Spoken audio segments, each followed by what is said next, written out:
Democratic socialism. It's not the same as socialism because it's democratic, right?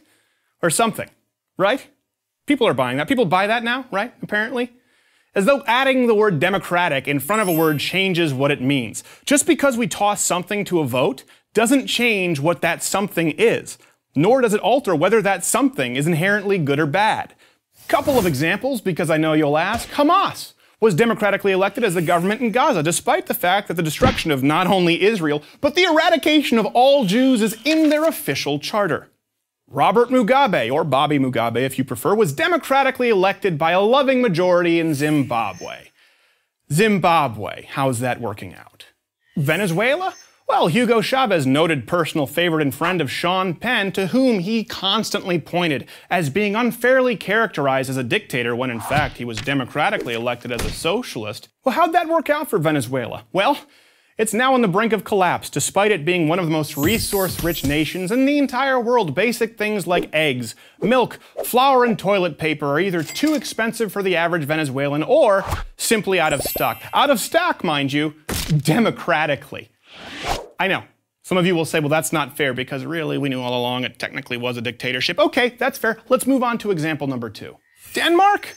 Okay, here's the time where you point to an entirely homogeneous population about 1/60th the size of America's and you point to that as the blueprint. Okay, let's go there. This is a place where the middle class can't even afford a car because of the 180% new car tax.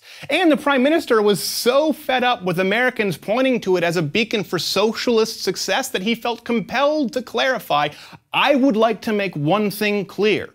Denmark is far from a socialist planned economy. Denmark is a market economy. Sweden? I love Sweden. Okay, great bikini team, and thanks to that country, my armoire now doubles as a bookcase. Speaking of which, the founder of IKEA, let's be honest, the only really cool export from Sweden, aside from a few good hockey players, left Sweden because of the stifling high tax rate. So, Sweden, good place, not bad people, but a successful model for a viable economy in today's global market? Incorrect.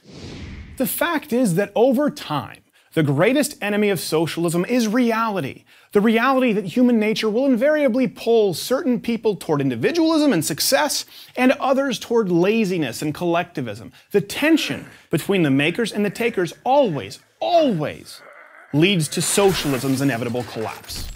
But I know that I can give you examples of failed socialist economies until I'm blue in the face, and you won't care.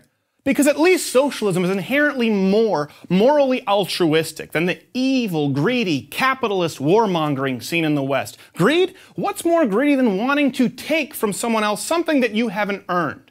Unlike capitalism, free enterprise, which can only occur truly through voluntary transaction, socialism can only occur at gunpoint. That's what it comes down to. If you don't pay your taxes, once you get through the IRS and the auditing and the lawyers and the PR stunts, people make you give the government your money, an increasing amount of your money, the more successful you are, or they send in scary men with guns to take you away. Now, so long as the people having their stuff taken away at gunpoint are in the minority, and the majority feels that they'll get to benefit from more said taken stuff, you'll always be able to win that decision through a popular vote and claim the moral high ground through democracy.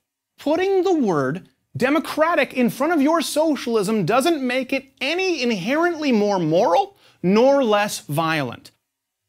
Did you get that? American wannabe socialists also. Get a job.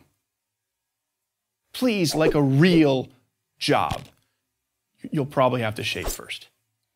I'm Steven Crowder for Prager University. To subscribe to our YouTube channel, click here. To help keep our videos free, donate here.